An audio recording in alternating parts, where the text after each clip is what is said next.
नमस्कार, अमर उजाला.com पर आपका स्वागत है। आपके साथ मैं हूं आदर्श झा। देखिए, आजकल दिल्ली एनसीआर में रहने वाले लोग और खास करके उत्तर भारत में रहने वाले लोग ठंड से बहुत परेशान हैं। और कई बार हम आप जब बात करते हैं तो इस बात की चर्चा करते हैं कि आखिर मौसम कब बदलेगा, ठंड कब खत्म होगी या कम होगी, या गर्मियाँ आएंगी तो इस बार किस तरह की गर्मी हो सकती है, बारिश कब आएगी। ये सवाल लगातार साल दर साल हम एक दूसरे से पूछते रहते हैं, इसकी चर्चा करते रहते हैं। लेकिन इसका जो प्रेडिक्शन होता है, यानी कि इसकी जो भविष्यवाणी होती है, वो भारतीय मौसम विभाग की तरफ से की जाती है और उसके पीछे कड़ी मेहनत, बड़ी स्टडी, लंबी स्टडी होती है। और इन सब के बीच भारतीय मौसम विभाग का जिक्र हम इसलिए कर रहे हैं क्योंकि देखिए, इस बार भारतीय मौसम विभाग अपना 150 साल पूरा करने वाला है। 15 जनवरी 1875 को भारतीय मौसम विभाग की स्थापना हुई थी और उसके बाद से साल दर साल जो मौसम विभाग की भविष्यवाणियां हैं, उनके लिए तमाम हमारे वैज्ञानिकों ने बहुत मेहनत की, सिस्टम को इम्प्रूव किया और लगातार करते चले आ रहे हैं। तो पहले जब मौसम की भविष्यवाणी होती थी, कई बार हम उस पर सवाल उठाते थे, लेकिन अभी की अगर बात करें तो सब कुछ लगभग एक्यूरेट होता है। उसके पीछे की एक पूरी यात्रा है।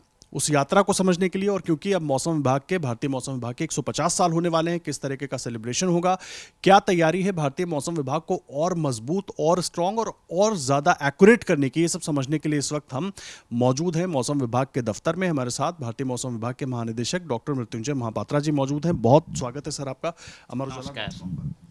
सर, सबसे पहले मैं आपसे जानना चाहूंगा, 150 साल पूरे होने वाले हैं भारतीय मौसम विभाग के। 15 जनवरी 1875 को इसकी स्थापना हुई थी। ये पूरी जर्नी कैसी रही एक मौसम विभाग के लिए? इंप्रूवमेंट वाइज अगर समझना चाहें, एक्यूरेसी वाइज, तो किस तरीके से इसको हम अपने दर्शकों को बता पाएंगे? जी, भारत मौसम विज्ञान विभाग की जन्म 15 जनवरी 1875 में हुआ था। और इससे पहले एक लंबी कहानी है।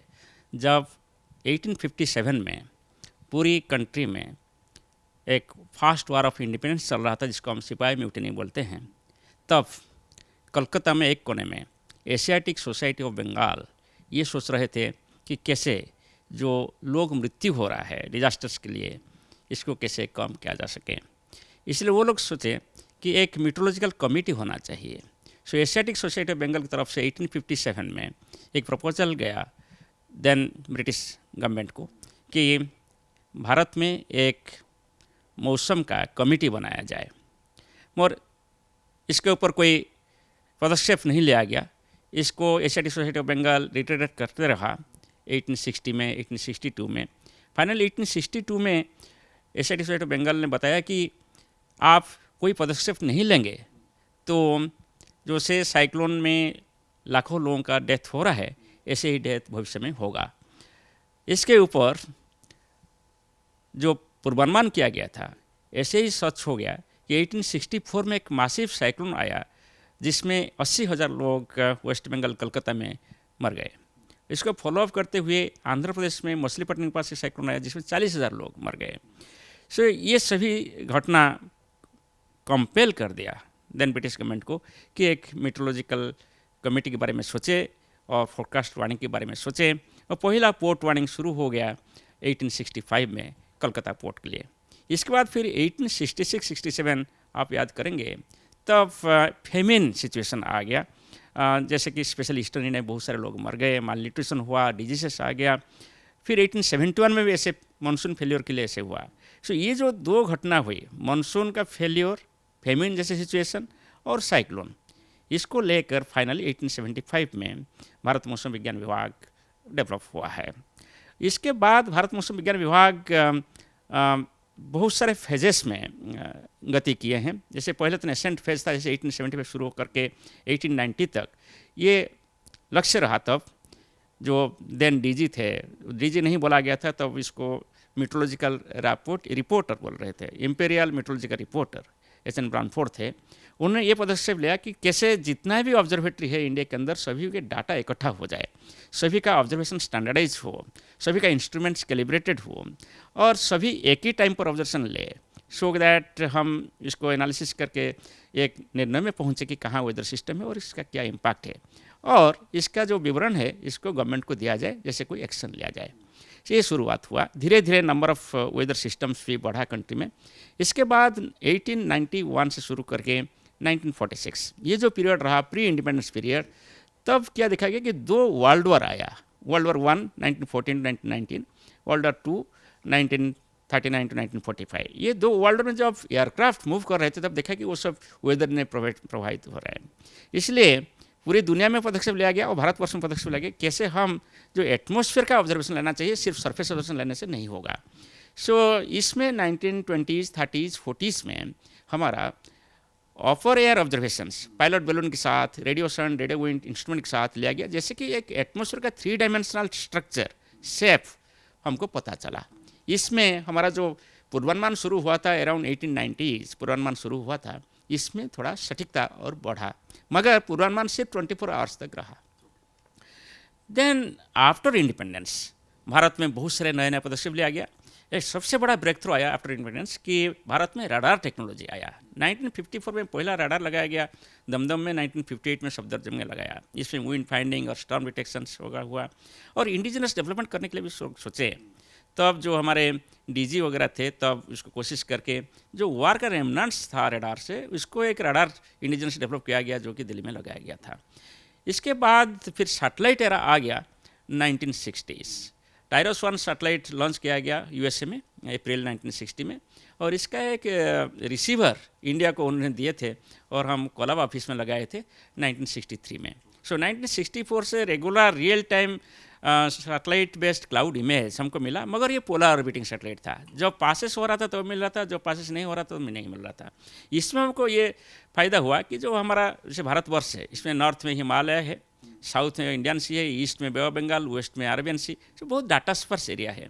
सो सैटेलाइट इमेज जो मिला इसमें साइक्लोन जो मिसिंग हो रहा था इसका कम हो गया, और मानसून डिटेक्ट करने के लिए monsoon features monsoon circulation detect करने के लिए बहुत हेल्पफुल रहा। इंडिया में एक साइक्लोन 1970 में 10,000 लोग मर गए, फिर 1971 में 10,000 लोग मर गए उड़ीसा साइक्लोन में। उड़ीसा, आंध्र प्रदेश, वेस्ट बंगाल ये सभी प्रभावित रहा लगातार। इसको देखते हुए कैबिनेट कमेटी बना कि कैसे इंडिया मेट्रोलॉजी डिपार्टमेंट को ज़्यादा से ज़्यादा सक्षम किया जाए और क्या चाहिए। इसको देखते हुए by 1974 entire east and west coast में रडार लगाया गया, वो साइक्लोन डिटेक्शन रडार। इसमें कोई साइक्लोन एस्केप नहीं किया विदाउट डिटेक्शन। ये एक मेजर ब्रेक थ्रू आया 1974 से शुरू करके। इसके साथ साथ एट द सेम टाइम एक massive structural organisational structure expansion हुआ। अभी स्टेट लेवल पे मेट्रोलॉजी सेंटर बनाया गया, रीजनल मेट्रोलॉजी सेंटर को दृढ़ीभूत किया गया। यहाँ दिल्ली में भी एक्सपेंशन हुआ, बहुत सारे स्पेशल यूनिट्स खोला गया, जैसे सैटेलाइट डिवीज़न खोला गया और डायरेक्टर टेलीकम्युनिकेशन आया। फिर इसके साथ साथ 60-70s में हमारा फोरकास्टिंग डिवीज़न भी यहाँ आ गए। और बाय दैट टाइम जो India metrology department different ministry से भी शिफ्ट होते हुए आ गया यहाँ। जैसे फॉर एग्जाम्पल पहले तो यहाँ रेवेन्यू एंड एग्रीकल्चर में था जब 1870 में लिया गया। इसके बाद ये मिनिस्टर ऑफ इंडस्ट्री को गया, देन इसके बाद कम्युनिकेशन गया, इसके बाद minister of civil aviation tourism को गया, फिर इसके बाद DST department of science and technology गया, एंड फाइनली 2006 में minister of arts and science को आ गया। सो सिमिलरली जो हमारा सर्विसेज है, पहले तो सर्विस यही था कि हम कैसे डिजास्टर मैनेज करें। इसके बाद एग्रीकल्चर, क्योंकि मौसम आप जानते हैं 70 to 90% जो रेनफॉल होता है मानसून सीजन में होता है। सो मानसून फेलियर मीन्स कंट्री का इकोनॉमी फेलियर हो जाता है। इसलिए पहले डिजास्टर और एग्रीकल्चर के साथ जोड़ा था मौसम विभाग। धीरे धीरे जब वर्ल्ड वॉर शुरू हो गया तब एविएशन सर्विसेज में एक क्वांटम जंप आया। हम एविएशन फोरकास्ट शुरू कर दिया 19 उस समय पे। और इसके साथ साथ फिर धीरे धीरे देखा गया कि अब फ्लड मैनेजमेंट ज़रूरी है। तो इसलिए फ्लड मेट्रोलॉजी सर्विसेज को बहुत सारे हाई लेवल कमिटी बैठाया गया। इसके हिसाब से एक फ्लड मेट्रोलॉजी सर्विसेज 9 सेंटर में खोला गया और धीरे धीरे बढ़ते हुए अभी 15 सेंटर में है। सिमिलरली देखा गया कि जो एनवायरनमेंट है ये पोल्यूटेड हो रहा है, एनवायरनमेंट मॉनिटरिंग बहुत ज़रूरी है। So from very beginning after independence इसको त्वरान्वित किया गया, एनवायरमेंटल मॉनिटरिंग आ गया और धीरे धीरे ऐसे बढ़ता रहा। बाई 1970s में बहुत सारे ऐसे नया सर्विसेज शुरू हो गए। और एक ब्रेक थ्रू आया 1980s में, स्पेशली 1980 to 83 में जब इंडियन सैटेलाइट शुरू गया।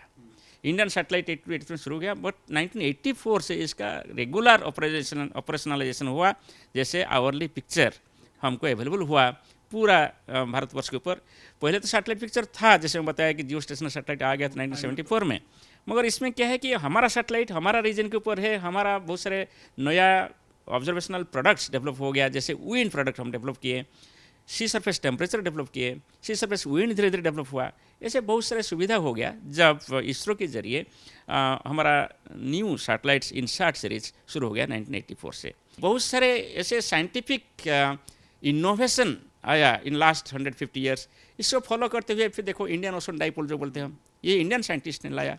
इन्हें इसके बाद इक्विनो जिसको बोलते हैं कि जो काउंटर पार्ट है इंडियन ओशन डाइपोल का, कि जो इक्वेटोरियल इंडियन ओशन ऑसिलेशन भी होता है, जैसे इसे होता है इंडोनेशिया कोस्ट के पास और सोमालिया कोस्ट के पास जो टेम्परेचर होता है, इसे सीसो होता है, इसके साथ एटमॉस्फेयर में सीसो होता है। So like that scientific innovation लगातार होता रहा। टेक्नोलॉजिकल इनोवेशन आप देखेंगे, हम तो पहले शुरू किया इंडिया हॉट, एक थर्मोमीटर। टेक्नोलॉजिकल इनोवेशन की आप बात कर रहे हैं, मैं चाहूँगा आप इसका जवाब भी दें। उसके लिए एक सवाल है मेरे मन में, क्योंकि देखिए कुछ साल पहले तक, 10 साल 12 साल पहले तक कई बार हम लोग आपस में चर्चा करते थे कि अगर मौसम विभाग ने कहा कि बारिश होगी तो ये मान के चलें कि उस दिन छाते की ज़रूरत नहीं है, ये एक इमेज बनी हुई थी। लेकिन अब वो इमेज टूट गई है। तो उसके पीछे टेक्नोलॉजिकल तमाम जो इम्प्रूवमेंट्स रहे हैं वो कितने इंपॉर्टेंट हैं, और बाकी जो कोशिशें रही किस तरीके से ये जो हमारा इमेज शिफ्ट हुआ और रिजल्ट हमारे बहुत अच्छे आने शुरू हुए, ये कैसे हुआ सर? जी, आपने सही बताया।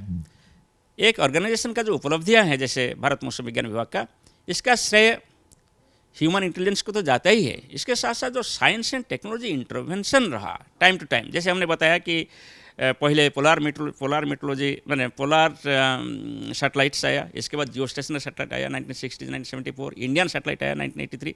ये एक मेजर साइंटिफिक इंटरवेंशन था। इसके साथ साथ रडार टेक्नोलॉजी आया 1950s में, इसके बाद 1974 में एंटायर कोस्टल रडार लग गया। फिर 2002 में डप्लर रडार शुरू हुआ, और अभी आप देखेंगे 39 doppler radars are there in the country, 86% area of the country are covered by the doppler radars. ये एक मेजर टेक्नोलॉजी इंटरवेंशन हुआ, जिसकी वजह से आप छोटे से छोटे जो सीवियर वेदर है इसको आप डिटेक्ट कर पा रहे हैं, इसको हम प्रेडिक्ट भी कर पा रहे हैं। इसके साथ साथ इसका एक्यूरेसी भी बढ़ रहा है, जैसे हम 80% एक्यूरेसी है लगभग जितना सारे सीवियर वेदर इवेंट है। और साइक्लोन की बात करें तो आप देखेंगे पिन पॉइंटेड फोरकास्ट हो जाता है, जिसकी वजह से जो डेथ टोल है वो रिड्यूस हुआ है 10,000 से 99, अभी 0 डेथ इन विपर्जय हो गया। सिमिलरली आप हेवी रेन की बात करें, हेवी रेन पर जो केदारनाथ एपिसोड हुआ था 2013 में, 4,000 लोग मर गए थे। अभी रिसेंटली जैसे बारिश हुआ हिमाचल प्रदेश में, उत्तराखंड में 2021 में, 2023 में देखा death toll was less than 100, वो भी होना नहीं चाहिए पर रिड्यूस हुआ। सिमिलर हीट वेव का देखें 2015 में 2,000 लोग मर गए थे, अभी ओनली 10 and 20, ये भी नहीं होना चाहिए। सो हर सीवियर वेदर इवेंट में जो अर्ली वार्निंग IMD ने इशू किया, इसको देखते हुए जो अर्ली एक्शन लिया गया गवर्नमेंट ने, सो रिसेंट डिकेड आप देखेंगे कि मासिव रेस्पॉन्स सेक्शन भी इंप्रूवमेंट हुआ है। जैसे डिजास्टर मैनेजमेंट एक्ट के साथ साथ डिजास्टर मैनेजमेंट प्लान आया, नेशनल डिजास्टर मैनेजमेंट अथॉरिटी का जो गाइडलाइंस है each and every severe weather events के लिए, रोड मैप आया, स्ट्रक्चर आया, और इसको भी आगे लेने के लिए भी विजन डॉक्यूमेंट भी आ रहा है। इसके साथ साथ मैं दूसरा बोलूँगा कि देश में हमारा नया टेक्नोलॉजी नहीं था जो अपने आप हम कर सकते हैं। जो सेल्फ रिलायंस, आत्मनिर्भरता की बात करें, ऑटोमेटेड वेदर स्टेशन हो कि ऑटोमेटेड रेनगेजेस हो कि डप्लर रडार हो, अभी दुनिया में बन रहा है, मगर इंडिया में भी बन रहा है। ये इंडिजिनस डेवलपमेंट हुआ है। बहुत इंपॉर्टेंट बात कह रहे हैं सर। एक चीज़ मैं आपसे और समझना चाहूँगा, खास करके क्योंकि मौसम विभाग की बात करें, दुनिया बदल रही है, अपना देश भी बदल रहा है, चाहे डेवलपमेंट की बात हो, अलग अलग ज़रूरतें हैं। एक इमेज अभी तक बनी हुई थी, मौसम विभाग का जो काम है वो केवल ये बताना कि बारिश कब होगी, गर्मी कितनी ज़्यादा पड़ेगी, या क्या टाइम स्पैन होगा, या सर्दी होगी तो क्या टाइम स्पैन होगा, कितना होगा, अगर सूखा हो सकता है तो क्या होगा। इसके साथ मौसम विभाग कितना चेंज हुआ है इन 150 सालों में, क्योंकि देश की ज़रूरतें भी बदल रही हैं, लोगों की ज़रूरतें भी बदल रही हैं, कितना बदलाव उसमें आया है, किन किन और चीज़ों को अपने साथ जोड़ा गया है, ये भी समझना बहुत। जी, आपने सही बताया, दुनिया के साथ हम भी आगे बढ़े हैं। जब भी कोई नया टेक्नोलॉजी, नया पॉलिसी इंटरवेंशन हुआ है, अकॉर्डिंगली सभी मेन स्ट्रीम पॉलिसी जो इंडिया का है, इसके साथ भारत मौसम विज्ञान विभाग का सभी कार्यक्रम जुड़े हुए हैं। और जो बात किया कि सिर्फ ना हम वेदर के पूर्वानुमान कर रहे हैं आजकल, हम अभी वेदर से क्या होने वाला है वो भी पूर्वानुमान कर रहे हैं। इसको हम बोलते हैं इम्पैक्ट बेस्ड फोरकास्ट और रिस्क बेस्ड वार्निंग। साइक्लोन हो कि हेवी रेनफॉल हो कि हीट वेव थंडरस्टॉर्म हो कि कोल्ड वेव हो कि फॉग हो, सभी के साथ आप अभी देखेंगे जब भी हम कोई पूर्वानुमान इशू करते हैं, इसके साथ हम बोलते हैं इसके प्रभाव में क्या हो सकता है, कौन सा सेक्टर में क्या डैमेज हो सकता है, और इसके लिए कॉमन मैन को क्या एक्शन लेना चाहिए, एक डिजास्टर मैनेजर को क्या एक्शन लेना चाहिए। ये जो हम डेवलप किए हैं सिस्टम, इसको इम्पैक्ट फोरकास्ट हम बोलते हैं, ये पॉसिबल हुआ क्योंकि हम कोलैबोरेटिव वे में सिर्फ वेदर फोरकास्टिंग मॉडलिंग नहीं, हजार्ड मॉडलिंग डेवलप किया, इम्पैक्ट मॉडलिंग डेवलप किया, और रिस्क असेसमेंट टूल्स भी डेवलप हुआ है। एक सबसे बड़ा इंपॉर्टेंट अचीवमेंट जो है वो है national disaster management authority, IMD और सभी स्टेट गवर्नमेंट मिला के इंट्रोड्यूस किए हैं, वो है web based dynamic composite risk atlas. इसके साथ साथ इसमें अब साइक्लोन का हर गांव में क्या इम्पैक्ट होगा, क्या लॉस होगा इन टर्म्स ऑफ मनी, इसको असेस किया जाता है। इसको देखते हुए गवर्नमेंट भी पॉलिसी इंटरवेंशन किया है कि रिस्क फाइनेंसिंग, साइक्लोन हिट करने से पहले गवर्नमेंट अभी फाइनेंस कर रहे हैं कंसर्न स्टेट्स को। सिमिलरली जो हीट एक्शन प्लान है, हमारा जो हीट वेव वार्निंग जा रहा था, इसके साथ क्या एक्शन लेने वाला है, क्या इम्पैक्ट होने वाला है, इसको हम जुड़े हैं with national disaster management authority. 23 heat prone states जो है, यूनियन टेरिटरीज है, सभी में हीट एक्शन प्लान, हमारा जो हीट वेव वार्निंग जा रहा है, इसको देखते हुए कार्यक्रम हो रहा है। इसमें डॉक्टर्स है, हेल्थ सेक्टर है, ड्रिंकिंग वाटर सेंटर्स है, मिनिस्टर ऑफ लेबर है, म्यूनिसिपल कॉर्पोरेशन है, सभी मिलकर हम early warning too early action ensure कर रहे हैं। सिमिलरली पावर सेक्टर, अभी तो हम कन्वेंशनल पावर से रिन्यूएबल एनर्जी सेक्टर को जा रहे हैं। वहाँ भी सोलर एनर्जी हो, विंड एनर्जी हो, कहाँ आप हार्नेस कर सकते हैं, इसका पोटेंशियल कहाँ है, इसका डॉक्यूमेंटेशन हम करके दिए हैं मिनिस्टर ऑफ रिन्यूएबल एनर्जी को। इसके साथ साथ हर दिन हम फोरकास्ट देते हैं। एक कॉमन वेबसाइट डेवलप किया गया with grid India, minister of power और IMD। हमने एविएशन की बात कर ली, हमने शिप्स की बात कर ली, ट्रेन्स को लेकर लोग बहुत परेशान होते हैं सर, खास करके ठंड में जब कोहरा होता है, कई बार ट्रेनें 8 घंटा 10 घंटा लेट होती हैं। हम क्या ऐसा सिस्टम इम्प्रूव कर रहे हैं या अभी कोई एग्जिस्टिंग सिस्टम है जिसकी टेक्नोलॉजी को और एडवांस करना है कि शायद भविष्य में हम इसको भी प्रोटेक्ट कर पाएँ उस तरीके से कि ये जो 8-8 10-10 घंटे या लोगों के एक दिन खराब हो जाते हैं वो बच पाएँ? और क्योंकि ट्रेन अगर लेट हो रही है तो उसके पीछे बहुत सारा फाइनेंस भी है जो वो भी वेस्ट हो रहा है। जी, मैं आपके साथ कंप्लीटली एग्री करता हूँ। सरफेस ट्रांसपोर्ट की बात करें, नेशनल हाईवे हो कि नेशनल रेलवेज हो, इंडियन रेलवेज हो, सभी के लिए हमारा पूर्वानुमान जारी होता है। हम अभी सिंपल फोरकास्ट, अभी हम GIS बेस्ड फोरकास्ट दे रहे हैं सभी सेक्टर के लिए, हम GIS बेस्ड फोरकास्ट दे रहे हैं, एग्रीकल्चर सेक्टर भी शुरू करिए। स्पेशली मैं रेलवेज की बात करूँ, इंडियन रेलवेज के लिए भी हम फोरकास्ट जारी करते हैं, कोहरा का पूर्वानुमान भी देते हैं। मगर इसमें वो बहुत सारे हम कर सकते हैं, जैसे कि अलोंग द रेलवे लाइन्स हम वेदर ऑब्जर्वेशंस ले सकते हैं, अकॉर्डिंगली नाउकास्ट दिया जा सकता है, very specifically along the railway. Just like हम एयरपोर्ट के लिए अलोंग रनवे इंस्ट्रूमेंट लगाए हैं, इसका पूर्वानुमान देते हैं, accordingly departure, arrival, scheduling, everything decision होता है। यहाँ भी ऐसे बहुत सारे इंटरवेंशन हो सकता है। इसका एक पायलट स्टडी हम राजस्थान में किए हैं इंडियन रेलवे के साथ। एक रेलवे लाइन में हम 21 ऑटोमेटिक वेदर स्टेशन लगाया और ये मॉनिटरिंग के साथ सभी इन्फॉर्मेशन इंडियन रेलवेज को मिलता है और इससे वो प्रॉपर्ली गाइडेड भी होते हैं हमारा फोरकास्ट के साथ साथ। मैंने ऑब्जर्वेशन एंड फोरकास्ट दोनों को संगठित करना पड़ेगा। और जब सीवियर वेदर आता है, जैसे ट्रॉपिकल साइक्लोन्स वगैरह आता है, कि स्ट्रॉन्ग विंड आता है, कि हैवी रेनफॉल आ जाता है, जैसे डूब सकता है रेलवे लाइन्स, इसका हमारा ऑलरेडी एग्जिस्टिंग फ्रेमवर्क है। जैसे फॉर एग्जाम्पल कहीं कहीं कोई जोन पे 50 मिलीमीटर ज़्यादा बारिश होगा तो रेलवे को हमको वार्निंग देना पड़ता है। सिमिलरली 60 kmph से ज़्यादा विंड हो जाएगा तो रेलवे रन नहीं कर पाएगा। ये बहुत बात कह रहे हैं सर। एक बात, 150 साल की यात्रा है मौसम विभाग की और बहुत महत्वपूर्ण यात्रा है, खास करके देश को किस तरीके से आगे ले जाना है, इसमें बड़ा योगदान है। ठीक है, हंसी मजाक की बातें और है, जब आम लोग चर्चा करते हैं कि बारिश होगी नहीं होगी वो एक है, लेकिन इसके पीछे एक बहुत अलग साइंस और बहुत अलग ज़रूरत है। तो ये जो 150 साल की यात्रा है, यहाँ तक तो हम आ गए, आगे के लिए किस तरीके से इंप्रूवमेंट्स हो रहे हैं? क्योंकि आगे बहुत तेज़ी के साथ चीज़ें बदल रही हैं, चाहे टेक्नोलॉजी हो, हर साल अपग्रेडेशन हो जाता है, तमाम चीज़ें बदल रही हैं, ज़रूरतें हमारी बदल रही हैं।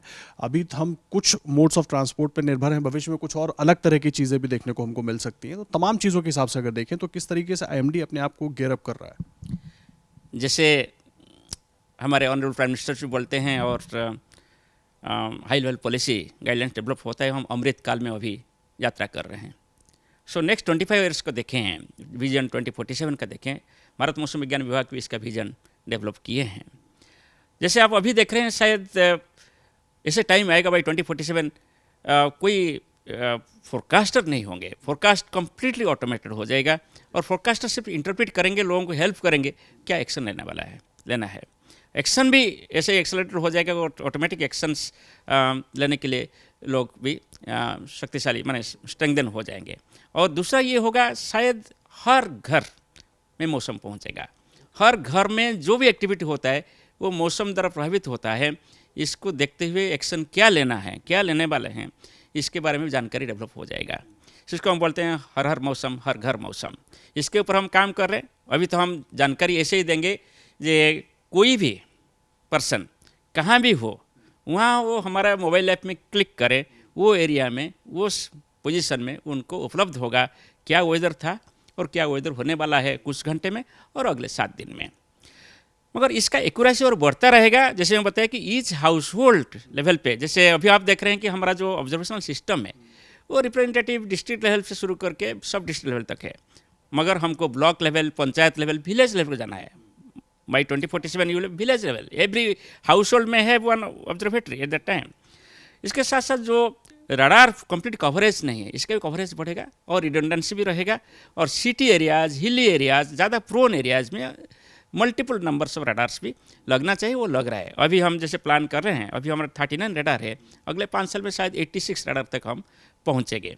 सिमिलरली जो सैटेलाइट्स प्रोडक्ट्स हमें मिल रहा है, इसका भी रिजोल्यूशन बढ़ेगा, इसका भी उत्पादकता बढ़ेगा और नया नया टेक्नोलॉजी भी आ जाएगा।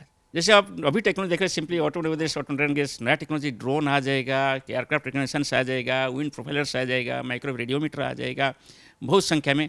जैसे हम आज बैलून छोटे शायद बैलून नहीं छोड़ेंगे तब नया तरीका आ जाएगा, जैसे हम कंटिन्यूसली विंड प्रोफाइल के जरिए विंड का वर्टिकल डिस्ट्रीब्यूशन हम देखें।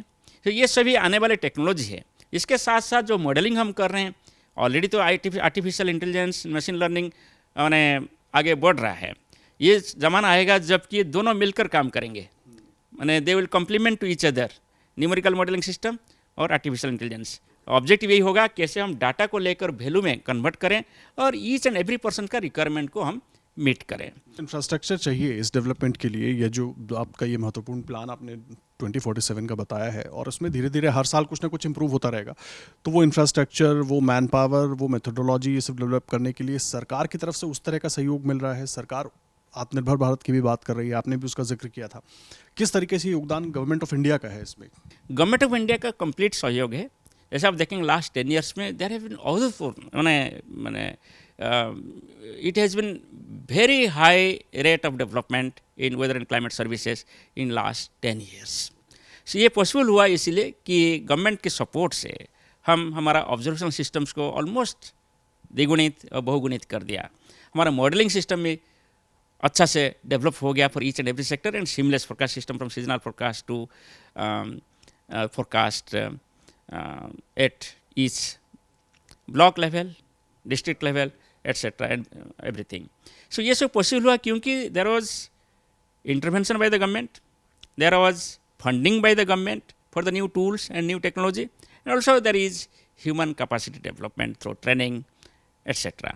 सो ये प्रक्रिया जारी है और भविष्य में भी जो फंडिंग है निश्चय बढ़ेगा और हमारा जो यात्रा है टेक्नोलॉजी डेवलपमेंट की, जो यात्रा है समाज सेवा की विज्ञान के जरिए, वो जारी रहेगा।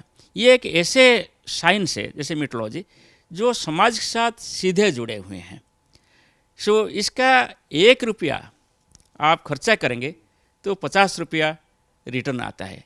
हमने जो मॉनसून मिशन लिया है मिनिस्टर ऑफ आर्थ साइंसेस में, सभी Indian Institute of Tropical Meteorology, National Centre for Forecasting, Indian INCOIS and IMD etcetera, ये हम एक इंडिपेंडेंट सर्वे कराए थे। जो 1 रुपये इन्वेस्ट किया गया मॉनसून मिशन में, इसका जो परिणाम हुआ वो 50 रुपीज़ सेविंग है। सो लाइक दिस जितना भी इन्वेस्टमेंट हो रहा है ये सभी का बहुत अच्छा परिणाम हमको मिलता है। अच्छा, एक आखिरी सवाल आपसे, बहुत है वो जाता है समझना। देखिए 150 साल की गौरवशाली यात्रा है और अब जश्न के साल में प्रवेश कर रहा है IMD, तो क्या क्या कार्यक्रम आप लोग करने वाले हैं? एक तो, और इसमें मैं जोड़ देता हूँ 150 साल हो गए हैं और जिस तरीके का विकास आगे हम सोच रहे हैं उसमें आम लोगों को भी अपने साथ जोड़ना बहुत इंपॉर्टेंट है। ये 2 चीज़ें, एक तो जश्न कैसे होगा और आम लोगों को अपने साथ कैसे, एक तो वो अवेयर रहें सिचुएशन से और उनको थोड़ा बेहतर जानकारी समझ में आए मौसम की उनकी भाषा में, इसके लिए क्या कर रहे हैं आप? जी, पहले तो मैं आपको आम लोगों के लिए जो बात है मैं बोल देता हूँ। पहले तो आम लोगों से जो सबसे प्रभावित पब्लिक होते हैं वो है फिशरमैन एंड फार्मर्स। इसलिए हमारा जो सर्विसेज है पूरा टारगेटेड यूजर्स के साथ जुड़े हुए हैं। जैसे फिशरमैन के लिए, जैसे आप देखेंगे जो सी सरफेस टेम्परेचर राइज हो रहा है, फिशरमैन सिर्फ कोस्टल एरिया में फिशिंग नहीं कर रहे हैं, अंदर जा रहे हैं। इसलिए हम पूरा नॉर्थ इंडियन ओशन के लिए भी फिशरमैन वार्निंग दे रहे हैं। इसमें सिर्फ पोटेंशियल फिशिंग जोन जो आइडेंटिफिकेशन हो रहा है इनक्वेस्ट के जरिए, इसके साथ साथ हमारा वार्निंग भी जा रहा है। जैसे आपका लाभ बढ़े, इसके साथ आप सुरक्षित भी रहे। आपको जानकर ये खुश होंगे कि fishery sector is the one of the most important export sector of India. सबसे ज़्यादा एक्सपोर्ट होता है इसमें। सिमिलरली फार्मर्स की बात करें, फार्मर्स का डबलिंग ऑफ इनकम आप चाहते हैं तो फार्मर्स का इनपुट कॉस्ट कम होना चाहिए, फार्मर्स का जो एग्रीकल्चर ऑपरेशन होता है इसमें कॉस्ट कम होना चाहिए, और जो यील्ड मिलता है हार्वेस्ट से वो बढ़ना चाहिए। ये तीनों को देखते हुए हमारा जो वेदर इन्फॉर्मेशन, इसको हम 3 तरीके में देते हैं। इनपुट कॉस्ट कम करने के लिए हम देते हैं डिफरेंट स्टेजेस में, और कब आप सिंचाई करेंगे, कब आप खेती में आप फर्टिलाइजर अप्लाई करेंगे कि पेस्टिसाइड अप्लाई करेंगे, इसके लिए वेदर का इन्फॉर्मेशन बहुत ज़रूरी है, वो भी देते हैं। सो इसको हम मिनिस्टर ऑफ एग्रीकल्चर के साथ एक एग्रो मेट्रोलॉजिकल एडवाइजरी सर्विस जो देते हैं वो ब्लॉक लेवल पे हम दे रहे हैं। अभी इसको गांव-गांव तो जोड़ने के लिए सब व्हाट्सएप ग्रुप बनाया है। ओके, लगभग 3 करोड़ फार्मर के साथ हम पहुँच रहे हैं। और आपको पता होगा कि एक BPL फैमिली फार्मर जिसका इनकम मैंने बिलो पॉवर्टी लाइन में है और जिसके पास 2 एकड़ से कम ज़मीन है, जो एक रेनफेड एरिया जैसे सेंट्रल इंडिया में है, इसमें एक सर्वे किया तो देखा है कि if a BPL family farmer utilises IMD's information, he और she saves 12,000 rupees for year. आप सोच रहे हैं कि छोटी सी कम ये, बट ये छोटी नहीं है। BPL फैमिली फार्मर के लिए 12,000 रुपये बहुत अच्छा हो सकता है। It can help child education, it can help repair the house, it can help purchase the clothes etcetera. So आप पूरा भारतवर्ष से देखेंगे तो जितना BPL फैमिली फार्मर है जहाँ रेनफेड एरिया है उसमें 13,300 करोड़ लाभ मिल रहा है। जब आप सभी के पास इन्फॉर्मेशन पहुँचा देंगे, जो हमारा ऑब्जेक्टिव है नेक्स्ट 5 ईयर्स में, तब आप सोच सकते हैं कितना गेन होगा हमारा डोमेस्टिक प्रोडक्ट्स में और इंडिविजुअल क्षेत्र में। सो इसके लिए देखते हुए ईच सेक्टर के लिए हम मोबाइल ऐप बना रहे हैं। एक कॉमन मोबाइल ऐप आ रहे हैं जहां आपको फिशरी को मिलेगा, फार्मर्स को मिलेगा, इंडस्ट्री के लिए मिलेगा, पावर सेक्टर में मिलेगा, एविएशन सेक्टर में मिलेगा। ये हम लॉन्च करेंगे। हमारा जो वही 15 जनवरी को इसको लॉन्च करेंगे। मौसम मोबाइल ऐप वही नाम रहेगा मगर नया रूप में लॉन्च होगा। और इसके साथ साथ जो हमारा आम आदमी है उनको वो जहाँ भी हो उनको इन्फॉर्मेशन होना चाहिए। इसके लिए हम बोल रहे हैं कि हर हर मौसम हर घर मौसम, इसको भी हम लॉन्च करेंगे 15 जनवरी में, जो कि आप जहाँ भी हो आप क्लिक करो हमारे मोबाइल ऐप में आपको इन्फॉर्मेशन मिलेगा, नहीं तो वेबसाइट जाइए क्लिक करिए आपको इन्फॉर्मेशन मिलेगा। तीसरा है कि हमारे पास बहुत सारे क्लाइमेटिक इन्फॉर्मेशन है, जो इन्फॉर्मेशन को हम प्लानिंग के लिए, हमारा प्रिपेयरनेस के लिए, कोई डिजास्टर प्रिवेंशन के लिए कि मिटिगेशन के लिए यूज़ कर सकते हैं। इसका यूज़ इतना अभी नहीं हो रहा है। जैसे कोई एक इंडिविजुअल घर बना रहे हैं, शायद वो हमारा वेदर इन्फॉर्मेशन को नज़र में नहीं रखता है। जो प्लान कर रहे हैं कहाँ घर बनाएगा और घर का स्ट्रक्चर क्या होना चाहिए। सो इसको हम देखते हुए पूरा पब्लिक के साथ पहुँचेंगे हमारा इन्फॉर्मेशन के साथ, कैसे क्लाइमेट का जो इन्फॉर्मेशन है, जो इसके पास डाटा हमारा 100 साल से डाटा हमारे पास है, इसको लेकर हम क्लाइमेट हज़ार्ड बनाए हैं, क्लाइमेट हज़ार्ड वल्नरेबिलिटी भी डेवलप किए हैं। इसको हम गवर्नमेंट को देते हैं और डिफरेंट तरीके में कैसे हम पब्लिक पास पहुंचेंगे, इसके लिए एक national framework of climate services हम डेवलप कर रहे हैं। Thank you so much doctor Mahapatra, बहुत महत्वपूर्ण बातें आपने बताई हैं हमारे दर्शकों के लिए भी और हम सब की तरफ से, अमर उजाला परिवार की तरफ से खास करके जो ये 150 साल की गौरवशाली यात्रा है उसके लिए आप सबको, पूरे IMD को बहुत बहुत बधाई हमारी तरफ से। तो डॉक्टर महापात्रा को आप सुन रहे थे, बहुत महत्वपूर्ण बातें हैं और ख़ास करके मौसम विभाग का इस्तेमाल सिर्फ बारिश कब होगी ये जानने के लिए नहीं, इसके पीछे भी बहुत सारा साइंस है। और अब मौसम विभाग सिर्फ मौसम की जानकारी नहीं देता, आपके लिए बहुत सारी ऐसी जानकारियाँ जुटाता है जो सरकार तक पहुँचती है, सरकार उस पर काम करती है, जिससे हम आप सुरक्षित भी रहते हैं, जान माल की सुरक्षा होती है। और ख़ास करके बात की जाए तो जो पैसे हैं अलग अलग हिसाब से जिस तरीके से सरकार अलग अलग योजनाओं में लगाती है, चाहे किसानों के लिए किस तरीके से फ़ायदा हो सकता है, इन तमाम चीज़ों को सोचकर मौसम विभाग जानकारी देता है और उसका फ़ायदा आम लोगों को मिलता है। और इसीलिए अपनी 150 साल की जो गौरवशाली यात्रा है IMD की, उसमें हर हर मौसम हर घर मौसम का नारा दिया है डॉक्टर महापात्रा ने, और इसके ज़रिए जानकारी लोगों तक पहुँचेगी ताकि हम आप सब लोग अवेयर रहें और अपने अगले कदम यानी कि आगे हमें क्या करना है उसके हिसाब से तय करें ताकि किसी भी तरह की कोई दिक्कत ना हो। तो आगे भी लगातार मौसम विभाग से जुड़ा हर अपडेट भी हम आप तक पहुँचाते रहेंगे। हालांकि मौसम विभाग हम तक हर अपडेट पहुंचाता है, लेकिन क्या कुछ चल रहा है, कैसे और डेवलपमेंट्स हो रहे हैं वो भी आपको बताएंगे। और देश और दुनिया की बाकी खबरों से जुड़े अपडेट के लिए भी आप amarujala.com पर बने रहिए। अगर आप ये वीडियो YouTube पर देख रहे हैं तो हमारे चैनल को सब्सक्राइब करें और बेल आइकन को दबाना ना भूलें। अगर आप Facebook पर ये वीडियो देख रहे हैं तो हमारे पेज को लाइक करें।